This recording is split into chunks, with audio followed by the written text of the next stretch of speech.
Halo, selamat siang, kawan-kawan inovator. Siang. Iya. Ya, Mbak.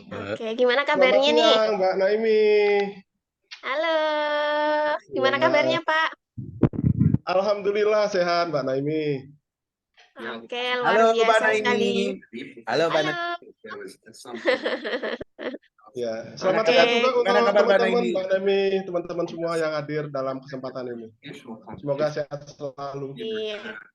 Amin, amin. Oke, sudah siap untuk kelas siang hari ini? Siap. Oke, sudah makan siang? Sudah Sudah. ya? Sambil. Oke, Sambil. berarti full energi untuk kelas siang hari ini ya. Sebentar lagi kita akan mulai. Baik, Semoga selamat kita siang. dimudahkan dalam menyerap ilmu hari ini. Amin. Baik, hari ini kita Narasumber bertemu kita lagi yang luar di biasa kelas juga Metode sudah Inovator bergabung di Koperasi. Zoom loh. Namun sebelum itu saya ingin So, memastikan prepare dulu bahwa yourself. kita dalam gelombang. Oke, kita mulai ya. Bismillahirrahmanirrahim. Pak Sandi, saya izin untuk memulai. Ya, moga-moga Sebelumnya, Mbak. seperti biasa, saya akan ada pantun pembuka. Jalan-jalan ke Jakarta, Cakep. berkunjunglah ke Kota Tua. Berhitung, 1, 2, 3, kelas Aika akan segera kita buka. Perkenalkan, saya Nabila Naimi yang akan menemani kawan-kawan inovator semua dalam rangkaian acara Akademi Inovator Koperasi dengan tema Rejuvenating Cooperative Through Innovation. Assalamualaikum warahmatullahi wabarakatuh. Waalaikumsalam. Salam Waalaikumsalam sejahtera, Om warahmatullah. Swastiastu, Namo Buddhaya, salam kebajikan. Yang kami hormati, inovator koperasi Indonesia, Pak Firdaus Putra, beserta segenap Dewan Pengawas, Dewan Penasihat, Dewan Pakar, dan Komite Eksekutif ICCI, Ibu Kepala Sekolah, Kak Anis Saadah, dan juga selaku Managing Director ICCI, narasumber hebat kita, Pak Suwandi. Selamat datang, Pak Suwandi. Mitra-mitra Selamat sponsor datang. dan panitia yang telah mendukung kegiatan ini, dan yang kami banggakan, para inovator koperasi seluruh Indonesia. Salam koperasi, galang inovasi. Selamat datang masa depan Indonesia. Selamat datang inovator koperasi. Oke, sebelum kita mulai, absen dulu dari mana aja ini? Silahkan tuliskan di kolom komentar.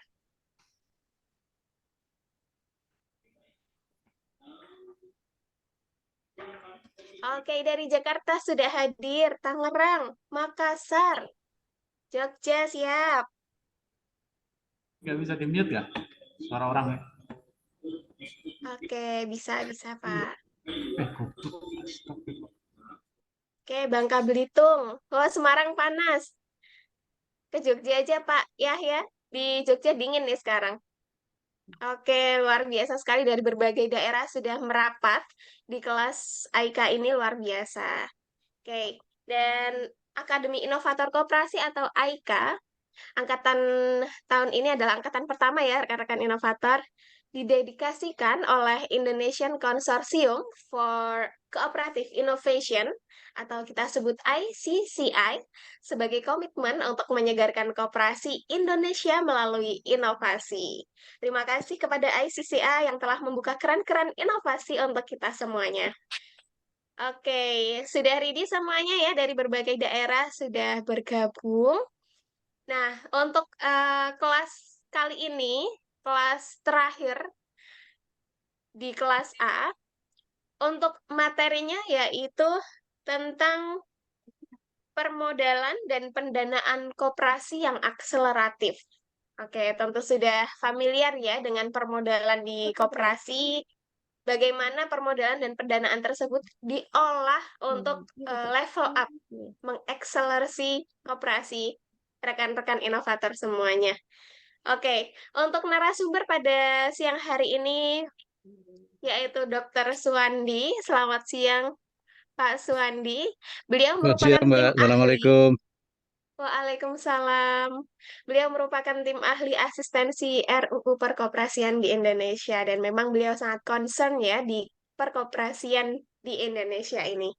Nah, nantinya beliau akan memaparkan paparan luar biasa ilmu-ilmu beliau nanti bisa kita simak dengan baik dan nanti untuk sesi siang hari ini akan ada dua sesi ya, rekan-rekan inovator. Sesi pertama yaitu paparan dari Pak Suwandi, kemudian sesi kedua yaitu diskusi dan tanya jawab. Nanti silahkan untuk tanya jawabnya bisa di kolom Q&A atau di kolom chat begitu. Nah, nanti juga dipersilahkan untuk raise hand bagi rekan-rekan inovator yang ingin menyampaikan langsung kepada narasumber kita. Dan selama kegiatan, silakan bisa menggunakan background IK yang sudah kami sediakan. Kemudian on cam, tampilkan wajah-wajah inovator hebat di Indonesia ini. Oke, tak kenal maka tak sayang, maka kita open lah kameranya. Oke, dan nanti Data karyawan. akan ada dua door prize menarik. Ada dua buku yang dibagikan kepada peserta. Begitu. Jadi, persiapkan diri dengan baik dan kosongkan gelas kita untuk menerima ilmu luar biasa dari Pak Suwandi. Pak Suwandi? Ya, siap. Oke, sehat ya Pak? Perempuan. Ya, alhamdulillah, alhamdulillah. Alhamdulillah. Terima kasih sekali Pak Suwandi sudah meluangkan waktunya di sela-sela jadwal yang sangat padat ya Pak untuk rekan-rekan inovator ini. Ya. Oke. Ya, Ya. langsung saja kita masuk ke sesi paparan ya Pak Suwandi. Bangga. Oke, kita aturkan waktu kepada Pak Suwandi, silahkan. Selamat mengikuti Tenang audit dewe. kelas AIKA pada siang hari ini. Oh iya banyak. Baik, Assalamualaikum warahmatullahi wabarakatuh. Selamat siang, salam sejahtera untuk kita semua. Sehat semuanya ya. Alhamdulillah, Nah, sehat. ini berarti dari Sabang sampai Merauke ya, Mbak Nabila. Ya, betul sekali Pak. Kawan-kawan yang Saat ini sudah tergabung 82 peserta. ya, sudah peserta, baik. Tadi sudah diperkenalkan, jadi sehari-hari memang saya berkecimpung di dunia koperasi dari aspek pendidikan maupun dari aspek praktisisnya ya. Khususnya kira-kira 20 sampai 30 tahun yang lalu. Lalu sekarang mungkin sudah jarang terjun ke koperasi. Saya lebih cenderung sebagai pengamat ya. Monitor, menyusun, menulis, memberikan rekomendasi-rekomendasi perbaikan untuk kebijakan maupun untuk praktek di koperasinya gitu. Ya, mudah-mudahan bisa nyambung dengan apa yang pengalaman anak-anak muda sekarang ya. Saya anak mudanya kan zaman dulu Mbak Nabila. Jiwa sampai sekarang tetap muda kan Pak? Muda ya. Baik, tanya sebelum dimulai kita punya waktu berapa ya? Sampai jam Oke, berapa? nanti Sampai untuk jam 3? paparan 30 sampai 45 menit, kemudian untuk sesi diskusi sekitar 30 sampai 45 menit, Pak. Ya. Atau Ya, nanti bisa menyesuaikan Pak Suwandi. Tidak ya, karena masalah, Pak. di sebelah sana sedang kita rapatkan untuk RUU kita ya, RUU perkoperasian gitu. Oh, baik. Baik. Saya coba share bahannya ya, Mbak ya. Baik, Pak. Oke. Baik, sahabat semuanya. Terima kasih atas partisipasinya.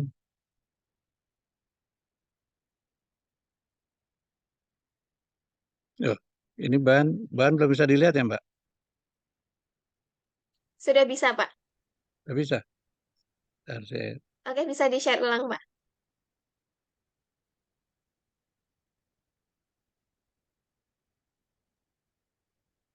kelihatan ya. Halo, Mbak. Belum. Belum, Pak. Belum. Belum. Iya. Tadi sudah sempat terlihat, tapi ini di off lagi. Ini ada ya. Di layar saya masih belum ya, Pak. Ini sudah ya. Oke, sudah. Ya, ya, sudah. Tapi kenapa nggak bisa besar ya?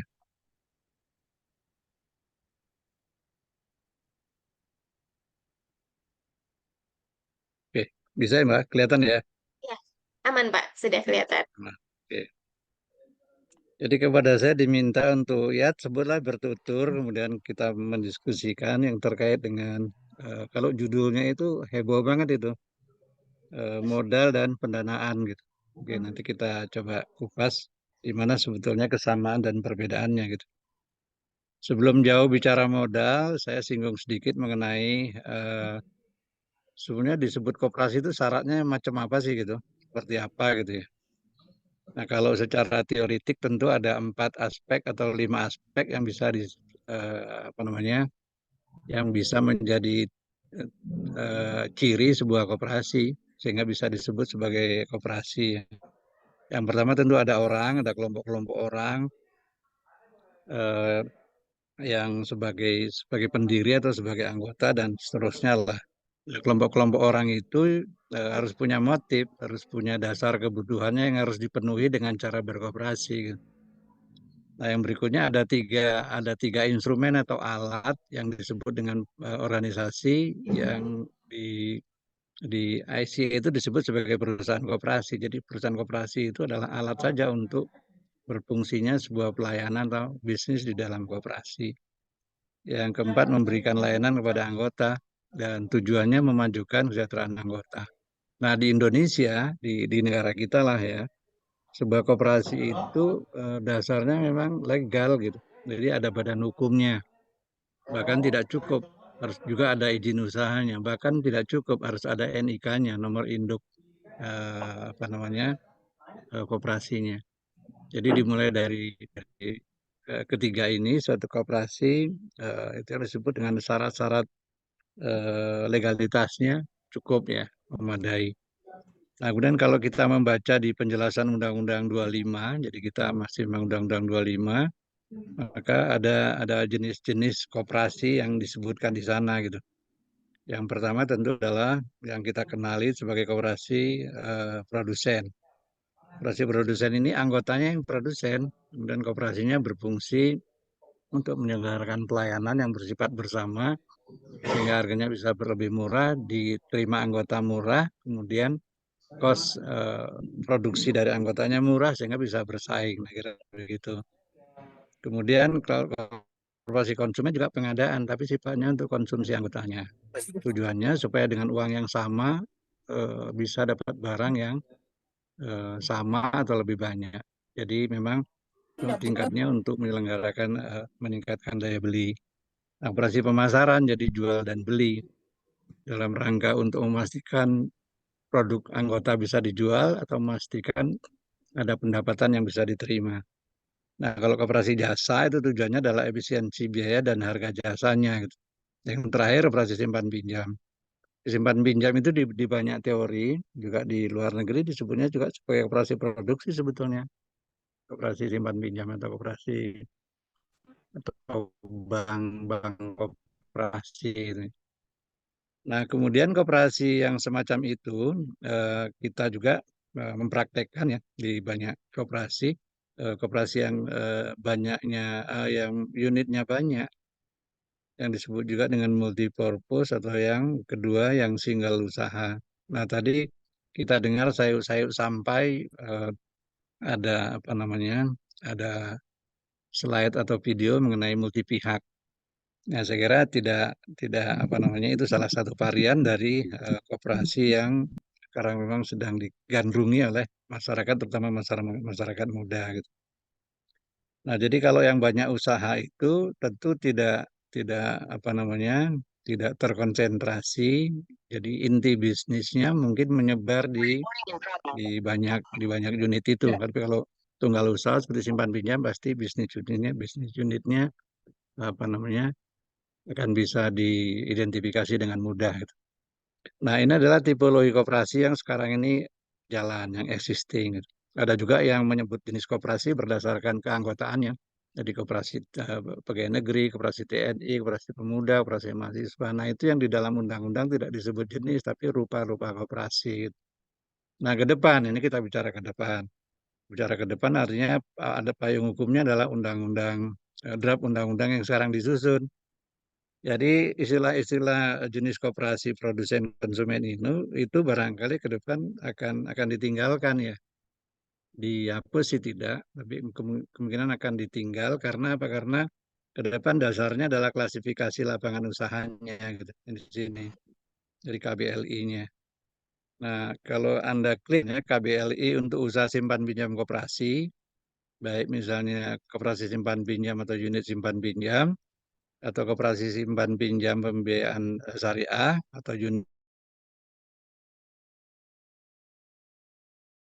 itu misalnya adalah 0414 dasarnya. Jadi 1 sampai 8. 8 itu artinya konvensional sama syariah, kemudian unit dan koperasi. Jadi sudah ada 4, itu primer.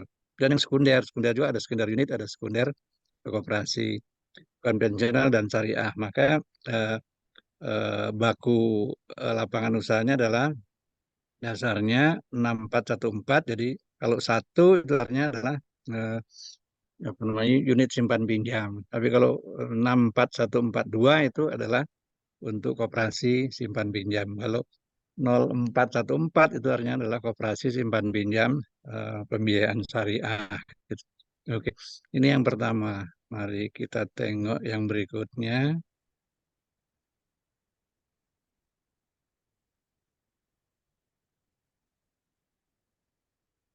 Halo, Mbak Nabila. Halo. Iya, bagaimana Pak? Masih tune in ya? Masih bisa didengar ya kan? Lanjut, Pak. Ya, Bisa, Pak. benar. Lanjut Bisa. ya, lanjut. Oke. Aman Pak. Ya, Man. Yang berikutnya, mari kita tengok. Nah, kalau ini tidak akan saya jelaskan. Kalau Anda nanti baca buku saya aja, buku tentang keuangan koperasi, ini ada apa namanya, chart atau gambar ini. Ini juga tidak. Kalau Anda baca di buku restrukturisasi koperasi yang Bapak tulis juga nanti ada gitu. Ada bagian-bagian ini gitu. Oke, sekarang kita akan sampai pada apa namanya, pada slide ini. Jadi kita lihat sekali lagi tipologi layanan dan bisnis koperasi gitu. Jadi secara bahasa masyarakat, secara masyarakat koperasi dibedakan layanan dengan bisnis gitu. Nah, mari kita nanti kaitannya dengan modal koperasi atau pendanaan koperasi. Jadi layanan koperasi itu kerap dinamai sebagai bentuk aktivitas transaksi internal koperasi kepada anggota dan koperasi lain. Jadi istilah ini dibagukan jadi anggota dan koperasi lain. Karena ini adalah bahasa pada Permen atau Peraturan Menteri Koperasi dan UKM nomor 8 tahun 2023. Jadi sasaran layanan atau layanan koperasi yang bersifat internal itu adalah anggota dan koperasi lain. Jadi juga anggota koperasi lain itu tidak dipergunakan lagi gitu. Nah, jadi dengan begitu transaksi yang kita sebut internal sebagai bentuk layanan kepada anggotanya itu dengan pasar pasti atau captive market. Apa disebut captive market? Kurang-kurangnya ada 4 hal ini, dan kepelangganan. Kalau dalam bahasa sekolah itu disebut dengan dual identity. Dan yang kedua, kesetiaan atau kesetiakawanan. Jadi sebetulnya berkontribusi dalam transaksi itu misalnya atas dasar kestia kawanan, jadi kesukarelaan harus apa namanya memaksakan diri beli di koperasi atau belanja di koperasi.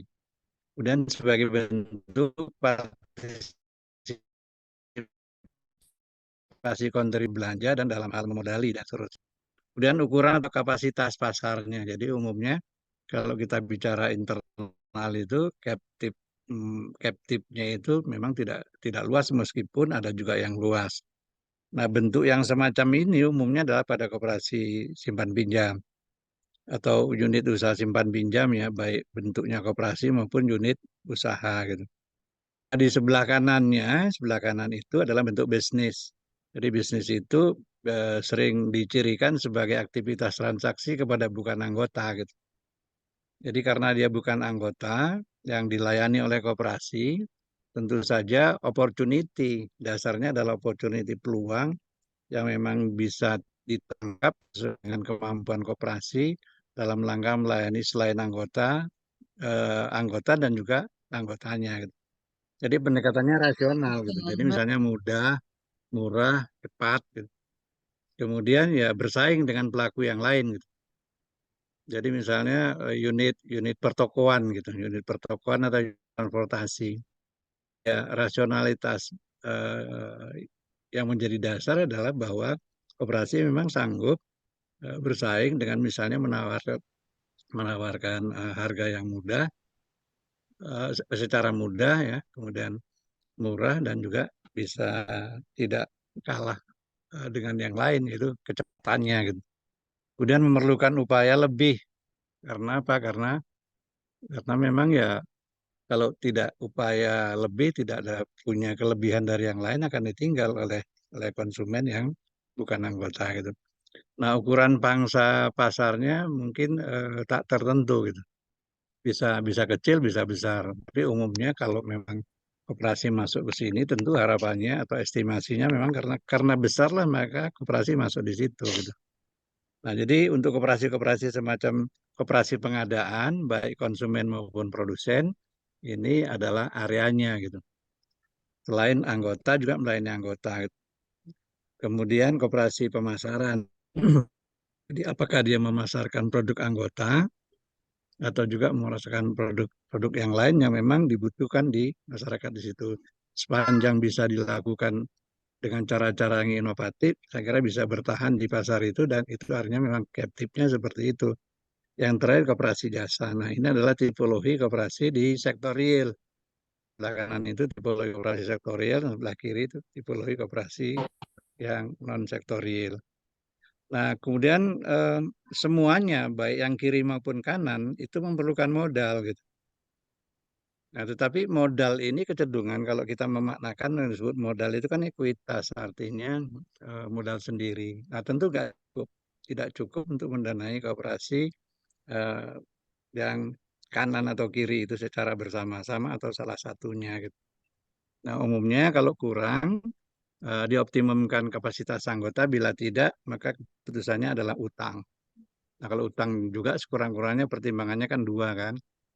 Yang pertama ada bisnis yang akan dijalankan, kemudian punya kemampuan mengelola. Nah, kalau mau ditambahkan lagi ada untungnya dan bisa bayar itu utang gitu. Nah, kalau kita tambahkan modal dan utang itu yang disebut dengan pendanaan. Jadi financing itu finance ini kurang hurufnya. Jadi financing itu adalah bentuk lain dari bagaimana suatu koperasi mendanai bisnisnya atau layanannya yang dengan cara menggunakan modal sendiri atau dengan menggunakan utang. Nah, memang istilah ini kalau kita baca di regulasinya di Undang-Undang 25 itu memang agak mengecohkan juga gitu. Tapi ini jangan ngomong kemana-mana ya, ini kita aja gitu. Jadi misalnya bahwa modal itu ya modal sendiri, sementara pinjaman itu disebut dengan modal. Maka di pasal tentang modal itu dikatakan modal sendiri dari modal sendiri dan modal pinjaman gitu. Bukan nggak fair ya. Masa pinjaman dipandang sebagai modal. mungkin maksudnya adalah dana yang bisa dihimpun untuk mendanai koperasi. Mungkin maksudnya seperti itu dulu para apa namanya para pembentuk undang-undang itu. Nah, ini adalah bisnis yang kaitannya dengan eh, bagaimana harus didanai gitu. Nah, kalau kita mengenalkan dua misalnya sektor real sama sektor keuangan lah sebut yang moneter, kalau moneter terlalu luas. Jadi keuangan, jadi simpan pinjam misalnya dengan sektor real. Sektor real itu kan bisa manufaktur, dagang, jasa, non keuangan ya, jasa non keuangan. Apa misalnya contohnya jasa non keuangan itu banyak lah, kayak angkutan, kurir. Nah, itu kan usaha-usaha yang bisa oleh koperasi sektor real tapi sifatnya jasa gitu. Nah, jadi kalau jasa tentu saja bagaimana koperasi kita sebut tadi melengkapi modalnya yaitu ekuitas atau modal sendiri, kemudian bila kurang dilengkapi utang. Nah, itu adalah kekuatan uang yang bisa dipergunakan untuk menjalankan koperasi. Yang pertama uang itu untuk apa? Yaitu uang katakanlah untuk membeli bahan baku jika memang kegiatannya memproduksi.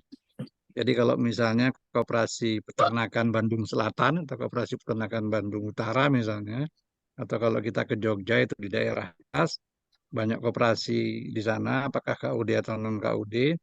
Jadi yang disebut bahan itu misalnya adalah pedetnya gitu, sapinya yang kemudian dipelihara, dibreeding untuk menghasilkan susu, susunya ini yang dijual gitu. Nah itu atau bisa juga kalau memang dagang. Jadi koperasi-koperasi yang mempunyai unit toko atau koperasi-koperasi pasar, misalnya uang itu pertama-tama misalnya digunakan untuk beli barang dagangannya gitu. Nah, atau kalau misalnya di bidang properti stoknya itu adalah rumah gitu, misalnya adalah rumah. Jadi ready stock itu artinya rumah yang sudah siap pakai, sudah dibangun gitu. Nah, uang itu digunakan untuk itu. Jadi depend on atau tergantung pada apakah bisnis itu di bidang peningkatan nilai tambah manufaktur atau dagang atau yang lainnya gitu. Nah, kemudian juga selain itu dipergunakan untuk menyediakan apa namanya tempat usahanya atau gedungnya atau juga workshopnya. Misalnya kalau koperasi punya bengkel, bengkelnya itu workshopnya itu adalah bagian yang didanai dari uang di koperasi itu yang berasal baik dari modal sendiri maupun dari utang. Nah, kemudian mesin-mesin atau equipment misalnya memang sifatnya pabrikasi gitu. Nah, atau juga dipergunakan pemeliharaan barang-barang, gedung, mobil, tapi juga pemeliharaan kepada orangnya yaitu gajinya gitu.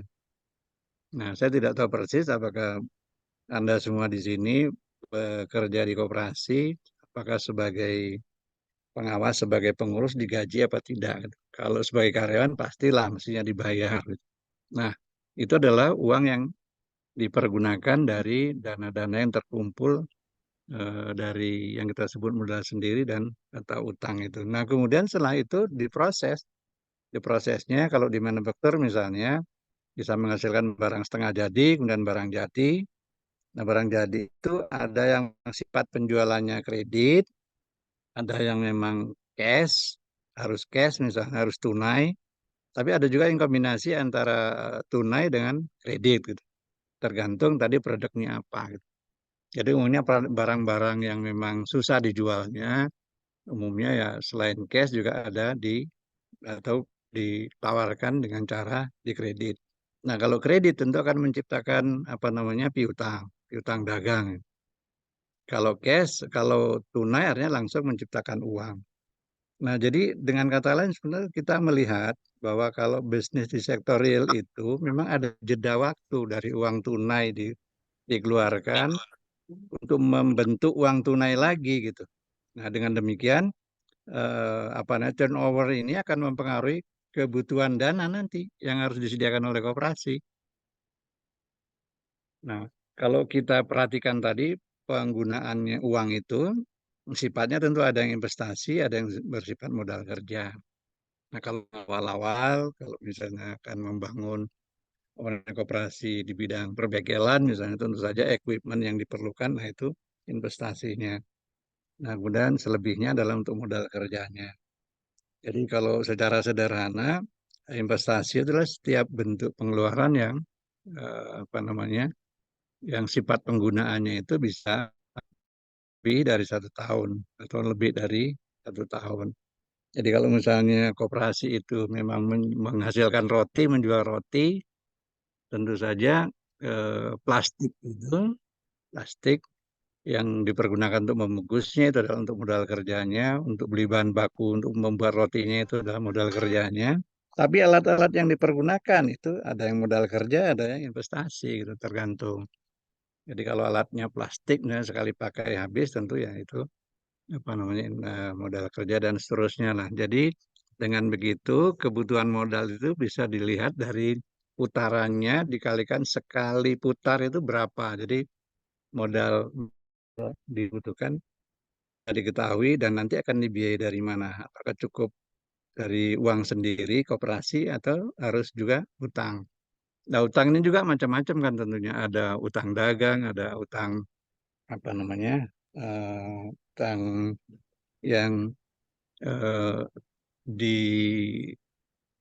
dari pemiliknya. Jadi seperti DP itu sebenarnya kan utang perusahaan kepada yang akan beli gitu. Oke, dan seterusnya itu karakteristik yang sebelah kiri, yang sebelah kanan.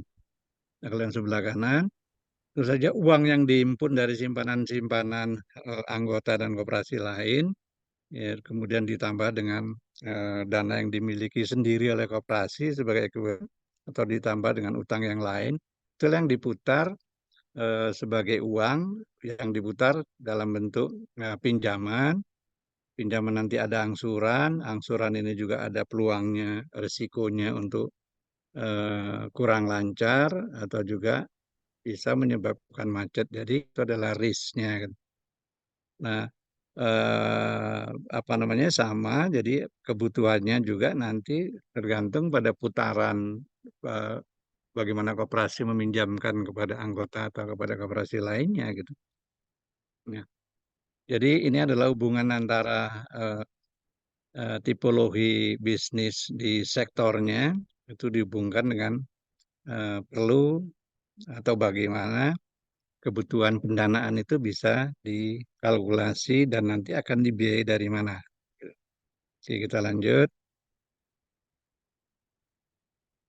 Ya, jadi kebutuhan dana seperti yang kita ceritakan tadi itu tentu bisa dirinci lebih jauh lagi dari 3 aspeknya. Yaitu yang pertama kebutuhan itu dilihat rincian kebutuhannya, kemudian besar nilainya berapa. Jadi bagi koperasi yang baru akan didirikan tentu itu ada di dalam kelayakan pendiriannya gitu. Jadi jangan lupa kalaupun akan mendirikan koperasi lagi atau mendirikan cabang, ya harus dilihat kelayakannya gitu. Harus dirinci, yang ujung-ujungnya adalah ini berapa duit nih harus disediakan gitu. Dalam rangka mendirikan koperasi baru atau unit baru atau bisnis baru dalam rangka pengembangan usaha yang sekarang sudah ada di koperasi. Nah, yang kedua ialah cara pemenuhan kebutuhan dananya gitu. Cara pemenuhannya itu tentu tadi dari atau dengan modal sendiri, bisa pinjaman atau utang, atau bisa lainnya. Kalau di dalam Undang-Undang 25 di pasal 42 itu disebut dengan modal penyertaan. Nah, nanti bisa kita diskusikan bagaimana praktek selama ini tentang modal penyertaan. Atau jangan-jangan Anda juga sudah melaksanakan memanfaatkan modal penyertaan. Nanti kita sama-sama diskusikan apakah memang seperti itu seharusnya dibandingkan dengan apa yang Anda praktekkan sekarang ini. Yang terakhir adalah sumber atau asal dananya. Jadi kalau modal sendiri itu tentu saja dari anggota, bisa juga dari perusahaan koperasi. Jadi perusahaan koperasi itu artinya perusahaan ketika berputar menjalankan aktivitasnya, ada revenue yang didapat, ada pendapatan yang diperoleh, akibat mendatangkan revenue itu ada biaya-biaya yang harus ditanggung, baik operasional maupun biaya-biaya kontribusi ke gerakan koperasinya. Nah, kemudian ada yang sebutlah akhirnya SHU ya, atau sisa hasil usaha atau selisih hasil usaha. Nah, bagian untuk memupuk modal kan ada, yaitu yang disebut dengan dana untuk cadangan atau apapun namanya. Tapi kalau di undang-undang kan disebut disisihkan untuk cadangan. Nah, cadangan itu yang disebut dengan modal yang berasal dari apa namanya perusahaan koperasinya kan. Nah, kemudian pihak pemberi hibah. Jadi pihak pemberi hibah ini ya bisa institusi, bisa juga individu gitu. Institusi itu bisa perusahaan siapa saja, bisa juga pemerintah gitu, pemerintah pusat atau daerah. Jadi itu adalah sumber-sumber yang bisa ditengarai, yang bisa mendatangkan akumulasi terhadap modal sendiri. Nah, kalau anggota tuh Bapak-bapak pasti apalah, itu simpanan pokok dan simpanan wajib. Simpanan pokok itu ketika dia masuk, nggak bisa diambil sampai dia keluar. Kemudian kalau simpanan wajib dibayar periodik. Jumlahnya bisa tertentu, tetap bisa juga berbeda-beda, waktunya bisa tertentu, bisa juga berbeda-beda. Ya. Nah, kemudian modal yang kebutuhannya tadi dihitung, yang dilihat dari sumbernya, sumbernya dari lembaga keuangan bank, IKNB. IKNB itu adalah industri keuangan non rupa-rupa banyak di sana, dan mulai lembaga pembiayaan sampai lembaga keuangan khusus sampai ke fintech itu adanya di IKNB gitu, termasuk pasar modal. Nah, selain itu, selain bank dan IKNB tentu dari anggota atau yang lainnya lah yang berasal itu, sehingga bisa menggambarkan apa yang disebut dengan pinjaman atau utang. Bahasa sederhananya, kita bisa utang ke bank, bisa ke IKNB. IKNB ini sesuai kebutuhannya lah gitu. Kalau kita menerbitkan obligasi ya ke pasar modal dengan cara menerbitkannya secara terbuka atau secara tertutup. Kalau secara tertutup artinya mekanisme di pasar modal yang diikuti, proses listnya terhadap saham itu, terhadap obligasi itu. Nah, kemudian kalau kebutuhannya misalnya untuk menyediakan truk, tidak harus kredit bank sebetulnya, bisa juga kan kita ke leasing gitu. Dan nanti beberapa contoh kita lihat di belakang ya. Nah, kemudian itu yang disebut dengan pinjaman atau utang ditilik dari sumber di mana utang itu bisa didapatkan atau diproses. Nah, kemudian eh, modal penyertaan, modal penyertaan. Modal penyertaan ini ada diatur di dalam Undang-Undang 25 jelas, meskipun di dalam MK kemarin gugatan terhadap Undang-Undang 17 tahun 2012, modal penyertaan itu digugat gitu. Nah, padahal kenapa digugat di Undang-Undang 17-nya atau di Undang-Undang 25-nya masih ada. Hanya karena harus kembali ke Undang-Undang 25, maka dibatalkannya Undang-Undang 17 itu masih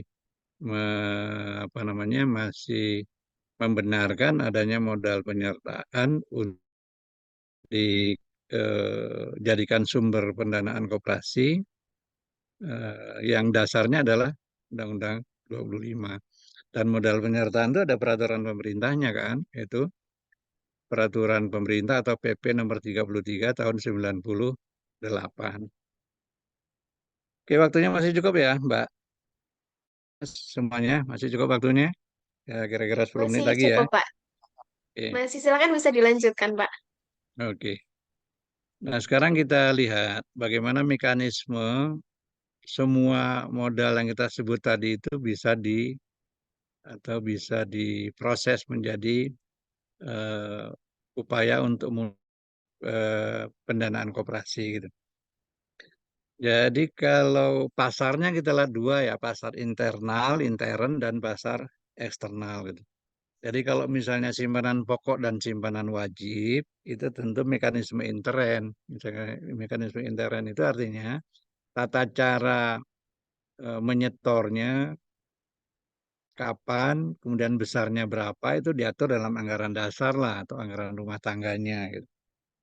Nah, kemudian hibah. Hibah juga bisa diatur internal, bisa juga atas dasar peraturan-peraturan eksternalnya, tergantung. Kalau hibah itu dari luar negeri yang panjang, gitu. Jadi melibatkan eksternal. Tapi kalau kita ambil sederhananya saja, ya katakanlah anggota yang menghibahkan, maka itu juga mekanismenya harus diatur di mekanisme internal tadi dalam anggaran dasar dan anggaran rumah tangga. Nah, kalau cadangan ya tadi cadangan adalah bagian laba yang tidak dibagi kepada anggota dan tidak digunakan untuk kepentingan lain gitu. Itu selain untuk memupuk perkuatan modal maupun untuk resiko koperasi gitu. Nah, cadangan itu artinya diatur di dalam anggaran dasar, anggaran rumah tangga. Jadi mekanisme internal gitu. Nah, kemudian kalau terhadap pinjaman atau utang. Nah, kalau pinjaman terhadap atau utang, tentu mekanismenya bisa ke sebelah kanan itu, mekanisme eksternal gitu. Jadi kalau kita pinjam di bank, tentu saja pasar uang yang menjadi acuannya gitu. Jadi misalnya persoalan pinjaman ke bank itu tentu akan mewajibkan koperasi untuk misalnya harus mengajukan pinjaman, prosedurnya ya tahapannya, kemudian harus dilampiri dengan studi kelayakannya, harus dilihat nanti dievaluasi 5C-nya gitu sebagai apa namanya evaluasi kelayakannya. Kalau belum cukup bahwa bisnisnya itu yang bisa diyakini untung tetapi tidak bisa mengcover risiko misalnya harus ditambahkan agunannya, agunan tambahan. Agunan tambahan juga itu bervariasi kan sekarang ini modelnya. Kalau misalnya ending gitu, eh, apa namanya, bukan peer-to-peer, artinya fintech SCF, sekuritas eh, crowdfunding misalnya. Itu pernah diatur 125% gitu. Nah, bank juga ada yang meminta sama dengan pinjamannya, ada juga yang di atas gitu. Ada peraturan apa namanya ketentuan-ketentuan eksternal yang harus diperhatikan kalau kita ingin sukses dalam rangka mendanai koperasi kita gitu. Begitu juga kalau akan pinjam ke non-bank yang kita sebut dengan IKNB tadi, industri, keuangan, non-bank. Kita ambil contoh leasing misalnya. Nah, kita yang mengikuti peraturan di leasingnya. Di peraturan leasing itu tentu mengacu pada peraturan OJK-nya atau POJK-nya tentang leasing. Nah, itu tidak bisa tidak. Kalau kita ingin akses ke sana, ya itu yang harus kita akui, yang harus kita eh, yang harus kita ikuti. Kecuali kita memang menjadi nasabah utama, tentu ada privilege-nya. Tapi kalau kita memang tidak punya privilege apapun kepada lembaga keuangan itu ya terima saja apa yang menjadi regulasinya. Nah, begitu kejamnya memang di dalam kita mendapatkan pembiayaan dari luar koperasi, di luar anggota, di luar perusahaan koperasinya. Nah, kemudian tentang apa namanya tentang modal penyertaan. Nah, modal penyertaan itu eh, apa namanya juga mekanisme internal ya, mekanisme internal di sini modal penyertaan. Artinya belum ada ketentuan sebagaimana diatur pada undang-undang pada peraturan pemerintah nomor 33 mengatakan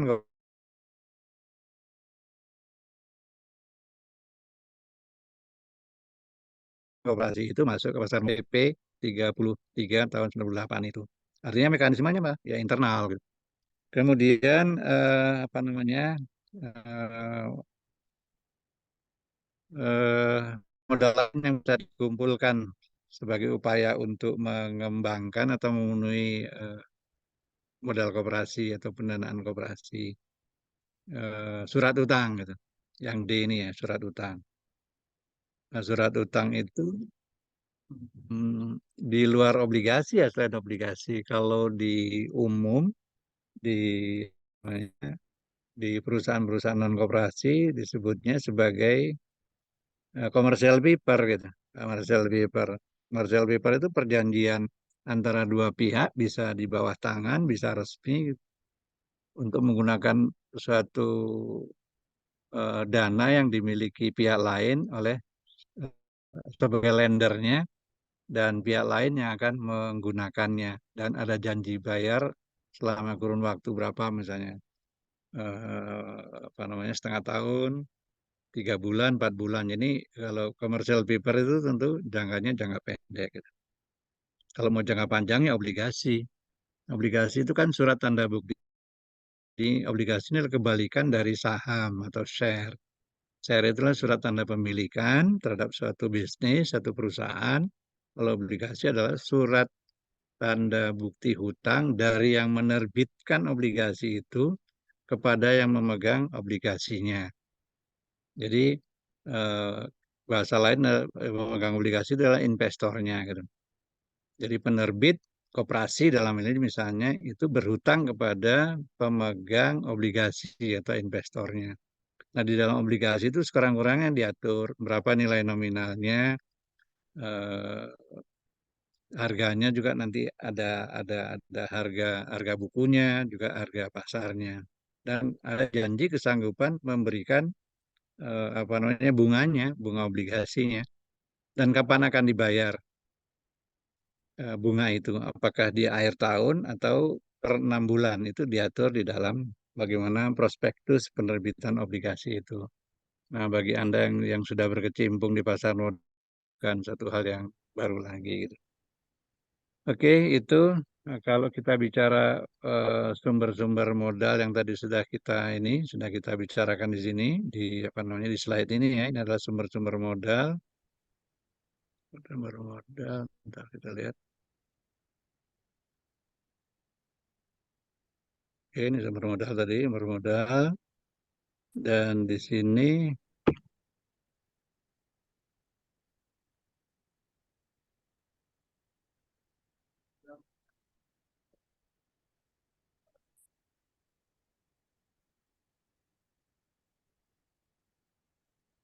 oke, sedangkan rinciannya terhadap modal koperasi sebagaimana diatur pada Undang-Undang 25 adalah apa yang barusan kita bicarakan gitu.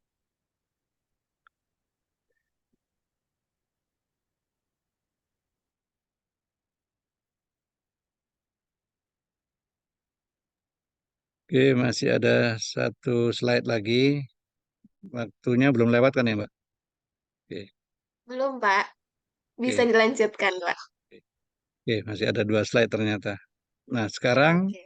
bagaimana yang bisa dilakukan sebagai upaya untuk meningkatkan partisipasi anggota di dalam modal, atau partisipasi anggota di dalam pendanaan koperasi gitu.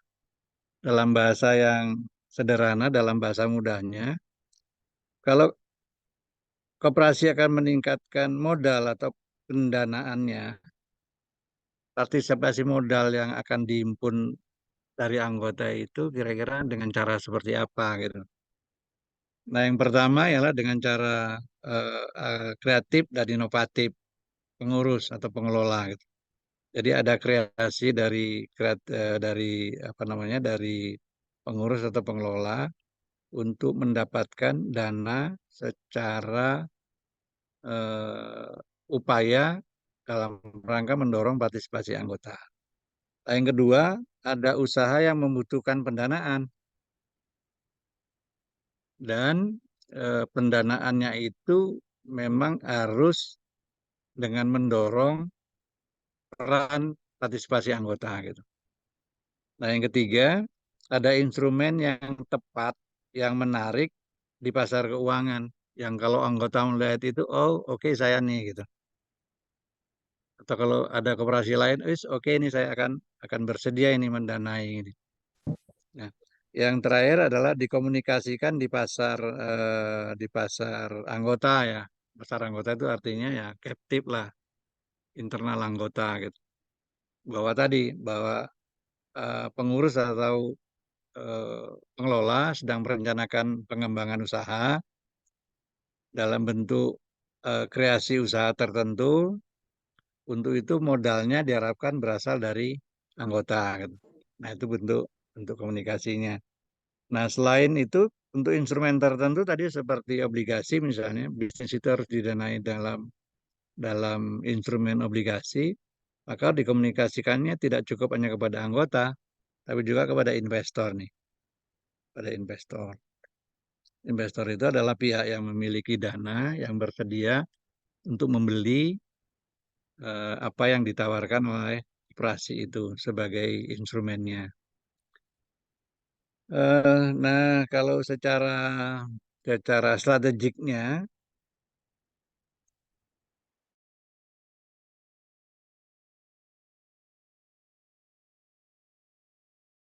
apa sih gitu? Jadi optimalisasi partisipasi pendanaan itu.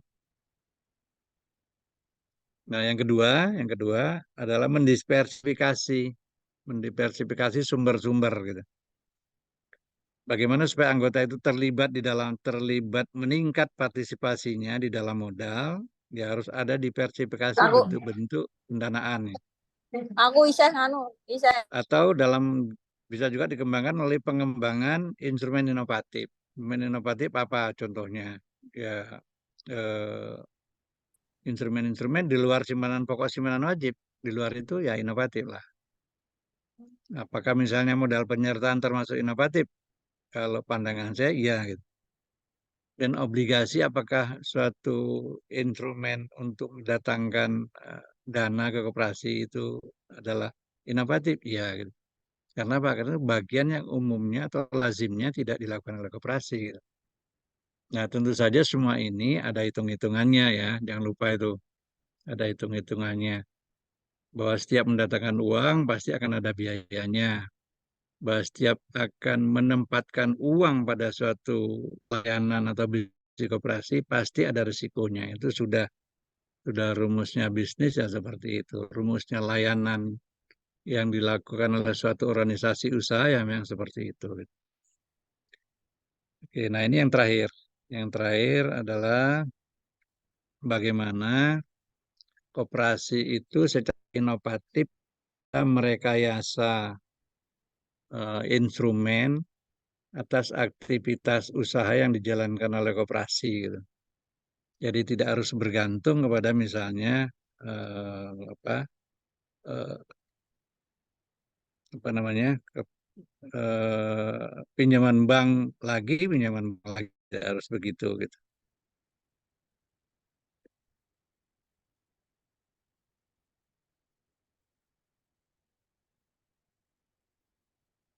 Oke, sebentar ini ada lag bahannya ya.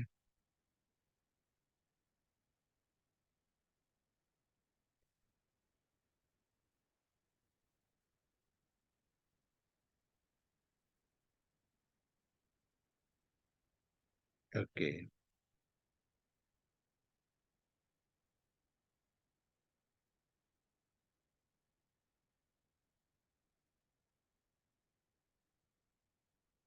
Oke, kelihatan bahannya ya, Mbak. Mas, Iya, Pak. Iya, kelihatan. terlihat. Oke, oke. Iya. Nah, ini contoh menggambarkan, mengilustrasikan bagaimana misalnya merekayasa instrumen-instrumen yang bisa meningkatkan kesertaan anggota di dalam modal atau kesertaan investor di dalam mendanai usaha koperasi gitu. Nah, contoh misalnya, kalau koperasi mempunyai piutang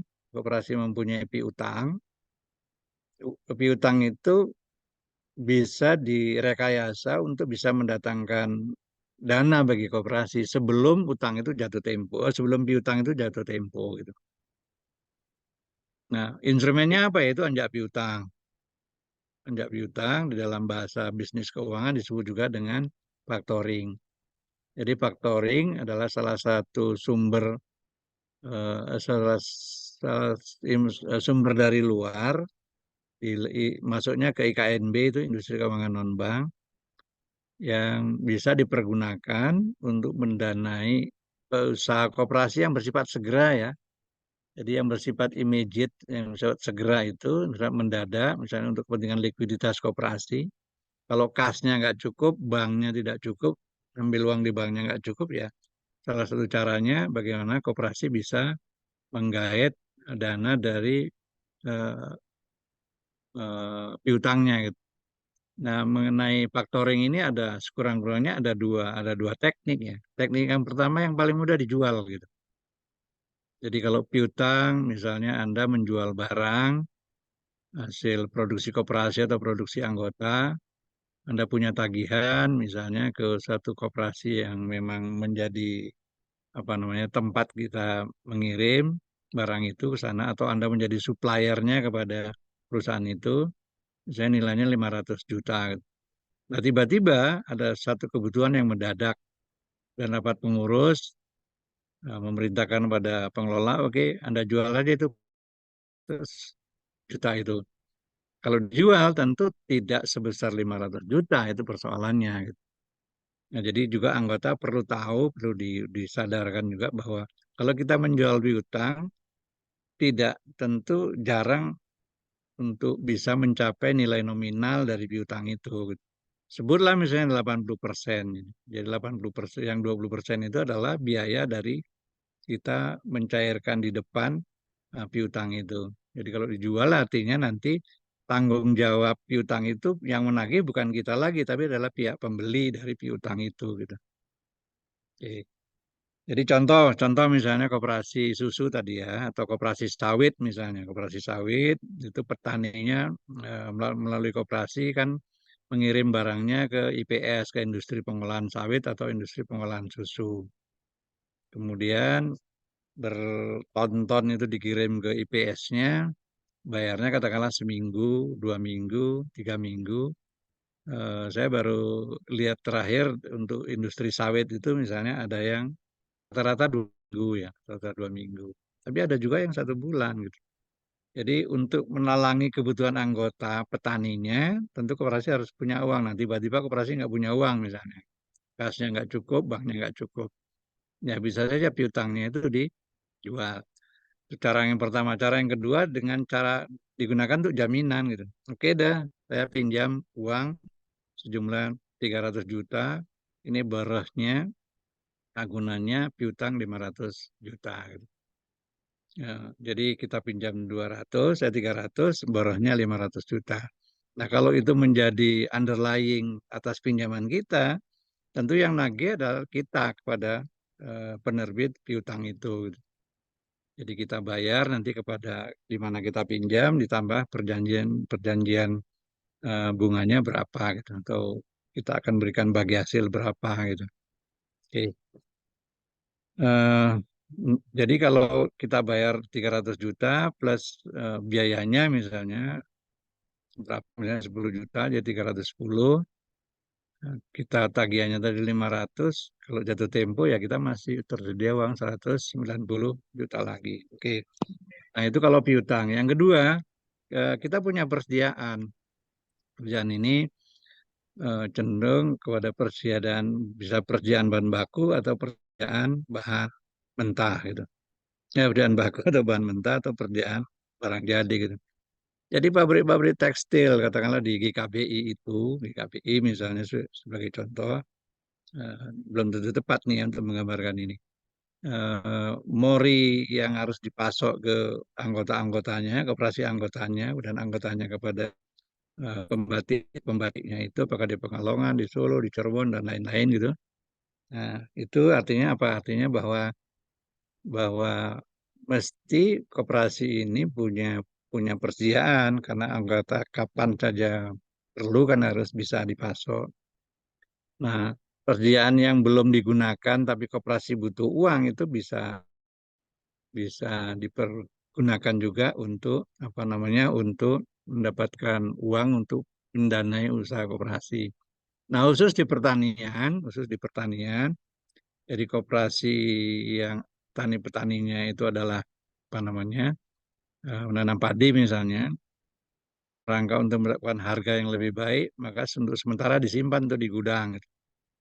Nah, kalau itu menjadi agunan untuk pendanaan itu program apa namanya instrumen itu disebut dengan resi gudang. Jadi sudah dua ini, anjak piutang bisa resi gudang. Yang ketiga leasing gitu, leasing. Jadi bangunan kita, bangunan bangunan yang kita tempati itu kan tidak harus kita membangun sendiri kan. Anda bayangkan saja kalau di kota-kota besar, apakah Semarang, apakah Surabaya, Medan, eh, apalagi Jakarta sini, kalau koperasi itu harus membangun sendiri seperti halnya di desa atau di kabupaten, kecamatan, atau di kota kecil gitu, di mana tanah murah, membangun juga harga tenaga kerjanya murah. Nah, tentu tidak seperti itu gitu. Maka kalau kita membutuhkan katakanlah kantor atau gudang di kota-kota, kita tidak harus bangun sendiri, tapi kita sewa gitu. Jadi kita sewa. Nah, sewa itu yang disebut dengan sewa guna. Jadi kita sewa untuk digunakan. Ini eh, ada opsinya, tapi ada juga yang tidak ada opsinya. Kalau ada opsinya itu artinya nanti di akhir persewaan itu ditawarkan kepada kita, oke, Anda bisa membeli ini alat gitu, ini tempat. Tapi kalau nggak ada opsi, begitu selesai ya sudah selesai, gitu.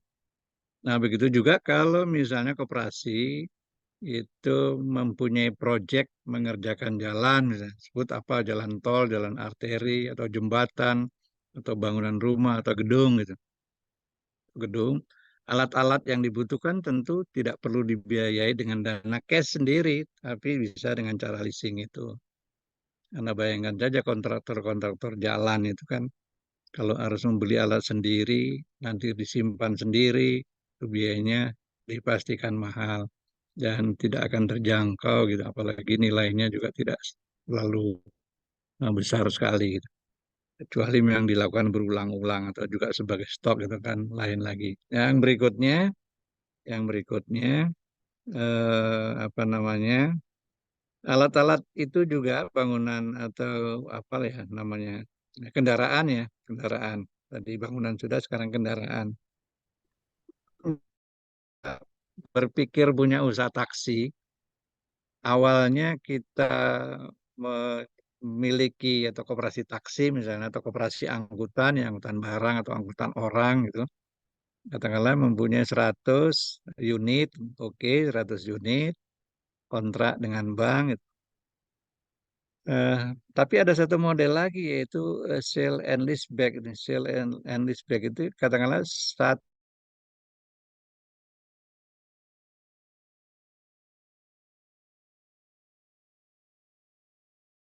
2, 3 unit tanah kita mendapatkan konsesi misalnya menimbun gitu. Untuk menimbun itu kita harus punya truk berapa, katakanlah 20, 30. Nah, tapi di tengah jalan tiba-tiba kita kekurangan likuiditas nih. Semua sudah tidak bisa dioptimalkan. Yang tinggal adalah aset, katakanlah kendaraan. Nah, kendaraan itu bisa kita jual, tapi kita sewa lagi gitu. Itu yang disebut dengan sales and lease back. Jadi kita jual, artinya berpindah haknya, hak pemilikannya dari kita kepada yang membeli. Tapi dari pembeli kemudian kita sewa lagi, karena kalau kita nggak sewa itu, optimalisasi dari pengerjaan kita akan terganggu. Karena katakanlah tadi untuk menimbulkan 50 miliar misalnya, harus tersedia katakanlah 20 kendaraan. Di tengah jalan, 2 kita jual. Nah, dengan dua kita jual, itu akan mengganggu nih ritme kerja normal dari proyek yang kita sedang kerjakan. Nah, bisa saja itu kita jual 2, tapi kita pinjam. Jadi akibat kita pinjam, ya tentu kita bayar sewa kan pada pemilik barunya. Nah, yang terakhir, misalnya tanah ya. Kalau tanah optimalisasinya yang paling umum adalah untuk agunan. Selain juga disewakan ya. Baik, itu beberapa apa namanya, beberapa pembiayaan, beberapa pendanaan alternatif yang kreatif, tapi juga memang harus dihitung cermat karena pendanaan alternatif ini belum belum ramah bagi kita. Itu kalau belum ramah itu artinya bisa dipastikan resikonya, oleh karena itu memang perlu dihitung. Tapi bagi yang sudah pernah melakukan ini saya kira ini menjadi satu model yang juga memungkinkan kita memenuhi kebutuhan pembiayaan usaha di koperasi tanpa harus bergantung kepada dana sendiri atau hutang-hutang yang bersifat tradisional dari bank atau lembaga keuangan yang lainnya. Eh, itu kalau kita mengoptimalkan sebelah kiri kekayaan kita. Jadi artinya kita mengoptimalkan kekayaan kita. Tadi strategi yang pertama kan mengoptimalkan kekayaan kita. Jadi jangan sampai kita mengatakan kurang uang, sementara kekayaan kita itu nganggur gitu. Bahasa sederhananya begitu. Maka di dalam bisnis masa kini, creativity itu diperlukan bagaimana secara rekayasa kreatif aset kita itu bisa dioptimalkan sehingga kita tidak pernah merasa kekurangan uang, kekurangan dana untuk mencukupi kebutuhan likuiditas maupun untuk memenuhi kebutuhan yang bersifat jangka menengah. Jangka panjang mungkin susah ya.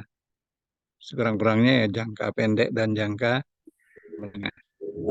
Nah, kalau di sisi sebelah kanan, ini yang terakhir, di sisi sebelah kanan, kalau kita membaca laporan keuangan dan khususnya neraca, maka dari sinilah apa yang kita ceritakan di awal tadi itu tergambarkan gitu. Jadi mana sih sebetulnya yang kita katakan sebagai eh, basis pemenuhan kebutuhan yang kita sebut sebagai utang atau liability, dan mana basis pendanaan yang bersifat modal sendiri atau equity. Nah, meskipun Bapak Ibu sudah tahu, saya hanya mencoba mengingatkan saja bahwa inilah yang disebut dengan basis liability itu. Yang ini ya, ini ke sini. Ini basis liability, ini utang gitu. Nah, karena utang, sifat utang itu kan dua ya. Sifat utang itu dua, artinya kita anggap sebagai suatu kewajiban, karena kewajiban maka dia harus kita kembalikan, dan ada biayanya. Gitu, gitu. Jadi dalam kurun waktu kita meminjam, sampai itulah maka kita harus mengkonversi penggunaan kita itu dalam bentuk biaya atau bunga atau bagi hasil yang dibayarkan kepada pemilik dananya itu, liability itu. Oleh karena itu, di dalam liability itu di dalam kita meminjam ya sekurang-kurangnya juga ada faktor-faktor yang kita perhatikan. Yang pertama memang kita benar-benar membutuhkan. Jadi dasarnya memang butuh. Jadi dasarnya bukan perlu ya, dasarnya butuh. Kita memang butuh segera gitu. Dan harus ada gitu. Jadi dasarnya butuh. Jadi sekali lagi bukan kebutuhan gitu. Ya apa namanya? Bukan jadi jangan sesuatu yang tidak kita butuh kemudian harus kita meminjam. Kalau dalam bisnis anjurannya jangan seperti itu. Nah, yang kedua kita memang punya kemampuan untuk menginvestasikan uang itu pada kegiatan yang produktif. Itu yang kedua. Nah, yang ketiga kita membayar. Nah, udah tiga itu saja. Yang lain-lainnya adalah penyertanya saja. Nah, jadi optimalisasi kepada pendanaan dengan basis utang itu sekurang-kurangnya filternya ya tiga itu tadi. Kita yang butuh, ada usaha yang akan dibiayai, dan ada hasilnya gitu. Hasilnya itu artinya setelah dikurangi dengan biaya-biaya, setelah dikurangi dengan kemampuan kita membayarnya, masih ada selisihnya gitu. Selisih itulah yang kita sebut marginnya gitu. Margin dari pemanfaatan dana itu, atau bahasa lainnya disebut dengan leverage-nya gitu. Leverage dari pinjaman. Nah, yang kedua yaitu pendanaan dengan basis equity. Nah, kalau dengan basis equity itulah yang kita ceritakan tadi bagaimana meningkatkannya gitu. Meningkatkan partisipasi anggota dalam ikut membiayai koperasi gitu. Di luar simpanan pokok, di di luar kalau memang dia punya potensi untuk memberikan donasi atau hibah. Nah, kemudian satu hal lagi mengenai cadangan, saya hanya mengajak diskusi mengenai cadangan ini begini gitu. Di dalam cadangan itu kan teorinya dua ya. Bisa dari SHU, sekali lagi bahwa cadangan itu sumbernya adalah SHU. Jadi yang digunakan untuk cadangan bisa itu sebesar nol. Bisa tidak sebesar nol gitu. Bisa tidak sebesar nol.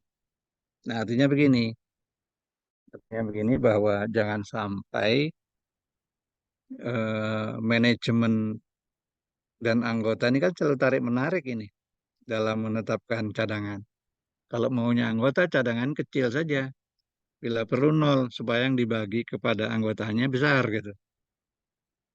Itu pandangan anggota sebagai owners kan, sebagai pemilik gitu. Tapi kalau manajemen mungkin pikirannya beda lagi gitu. Manajemen kemudian mempengaruhi pengurus, Pak, kalau bisa cadangannya dibesarkan Pak gitu. Anggota kan sudah kaya-kaya tuh, nggak usahlah dibagi. Nah, itu artinya terjadi konflik kepentingan ketika akan menetapkan cadangan itu. Nah, oleh karena itu, ini memang harus terang benderang diatur dalam apa namanya dalam anggaran dasar atau anggaran rumah tangga koperasi gitu. Karena dipastikan akan menimbulkan konflik, apalagi potensi konfliknya bisa boleh jadi akan begitu tajam bagi koperasi-koperasi yang disebut tadi itu koperasi multi pihak gitu. Karena kita belum mempunyai apa namanya praktik yang banyak tentang itu ya koperasi multi pihak. Nah, tapi potensi untuk menimbulkan konflik antara dibagi dengan dicadangkan itu pasti akan kuat. Apalagi kalau memang SHU-nya tampak signifikan banget meningkatnya. Gitu. Kalau tahun lalu hanya 5 miliar, sekarang tiba-tiba 20 miliar gitu. Wah, ini anggota akan klecam-klecem nih gitu. Sementara pengurus juga akan mesem-mesem gitu. Saya akan usul supaya anggaran dasarnya diubah supaya lebih banyak yang dipergunakan untuk cadangan dan seterusnya lah gitu. Oke, baik. Yang terakhir, yang paling terakhir nih. Kalau tadi terakhir ini paling terakhir lagi. Yang paling akhir itu coba hmm, saya ajak sedikit Anda untuk mereview. Jadi kalau tadi yang kita bicarakan itu adalah bersifat umum dan yang bersifat apa yang diatur di dalam Undang-Undang 25, di dalam PP 9 maupun di dalam PP 33. Jadi officially memang begitu gitu. Sekarang bagaimana koperasi itu memodali usahanya kalau kita lihat perspektifnya pada undang-undang perubahan perkoperasian. Nah, jadi memang agak berbeda. Jadi di sana di dalam undang-undang itu maksud saya dalam RUU itu bukan undang-undang. Di RUU itu dikatakan bahwa modal itu terdiri dari modal uang tanda masuk anggota. Jadi kalau sekarang ini adalah istilahnya SIM pokok dan modal anggota ini mungkin padanannya adalah simpanan wajib. Kemudian yang ketiga atau C itu hasil penyetaraan modal anggota. Jadi penyetaraan modal anggota. Apa subjek yang disetarakan? Kurang-kurangnya dua, bisa tiga gitu. Kalau dua itu artinya simpanan pokok, simpanan wajib. Kalau tiga ya ditambah satu lagi cadangan. Bahkan ada yang empat, yaitu simpanan simpanan wajib yang dapat dikategorikan sebagai equity gitu. Tapi oke lah secara mudah dua atau tiga. Gitu. Itu yang disetarakan. Tujuan penyetaraan apa? Penyetaraan itu tujuannya adalah untuk membuat suatu kesamaan yang adil antara anggota lama dengan anggota yang baru. Nah, tekniknya bagaimana? Banyak teknik yang bisa dipergunakan untuk melakukan penyetaraan. Kalau kita orang sekolahan, tentu ada yang disebut dengan time value of money gitu. Bisa Anda menggunakan present value atau future value, itu bisa dipergunakan. Itu sangat mudah sekali, tinggal lihat tabelnya, kita berada di tahun berapa, nanti berapa tahun ke depan, berapa yang harus di apa namanya akan menghasilkan setaraan berapa untuk berapa tahun ke depan. Nah, tapi juga bisa berdasarkan indeks harga misalnya. Misalnya kalau daerah mungkin saja indeks harga jagung misalnya, atau indeks harga apa namanya eh, gabah gitu. Itu bisa dipergunakan juga untuk menghitung penyetaraan itu. Yang D adalah selisih hasil usaha yang belum dibagi. Jadi SHU yang belum dibagi ya. Jadi ini memang tidak ada di Undang-Undang 25. Kemudian cadangan. Cadangan ini ada di Undang-Undang 25. Kemudian hibah ada di Undang-Undang 25. Tapi di sini ada yang G. Modal lain yang sah sesuai dengan ketentuan peraturan perundang-undangan. Nah, itu yang disebut dengan modal. Jadi modal ini artinya adalah ekuitas. Jadi ini adalah gambaran ekuitas koperasi gitu. Nah, yang kedua utang. Yang kedua utang. Jadi utang tadi sudah kita sama-sama jelaskan, saya sudah menjelaskan. Nah, utang itu artinya kita menarik dana dari luar ke dalam koperasi kita untuk kurun waktu segera atau kurun waktu pendek atau kurun waktu panjang. Berapa jumlahnya, kemudian diperjanjikan kita akan memberi kompensasi berapa atas penggunaan uang itu selama kurun waktu ke depan pada pemilik dananya yang disebut dengan bunga atau bagi hasilnya. Sumber-sumbernya tadi banyak, bisa lembaga keuangan, bisa bank atau IKNB, bisa juga dari individu anggota, bisa saja itu, atau perusahaan lain. Nah, kalau kita mungkin orang koperasi nyaring di telinga kita misalnya dana bergulir yang dikelola oleh LPDB KUKM, itu juga adalah dana yang bersifat utang. Nah, utang itu bisa juga utang utang atas dasar perjanjian biasa, utang piutang, bisa juga utang dalam arti jangka panjang dalam bentuk obligasi. Nah, kalau obligasi ranahnya tadi saya sudah menunjukkan ranahnya adalah di pasar modal. Bila memang dicatatkan, tapi obligasi juga bisa diterbitkan secara close dengan mekanisme yang diatur anggaran dasar anggaran rumah tangganya. Kan. Di luar itu tentu mekanisme di pasar modal. Nah, yang terakhir adalah dana kemitraan. Nah, dana kemitraan adalah dana yang diundang dari luar atas suatu kegiatan usaha di koperasi, baik unit bisnis tertentu maupun apa namanya kegiatan-kegiatan usaha lain yang bisa dilaksanakan secara kerjasama gitu. Jadi bentuknya bisa unit otonom, bisa juga dasarnya itu adalah kegiatan venture gitu atau kerjasama gitu. Nah, itu disebut dengan dana kemitraan. Nah, tentu semuanya baik modal koperasi yang berasal dari anggota yang atau lain-lainnya komponen tadi yang kita sebut dengan modal sendiri atau hutang atau dana kemitraan itu ada ciri-cirinya. Gitu. Nah, kalau mengacu pada RUU perubahan perkoperasian itu penciriannya sudah sangat lengkap diatur ya.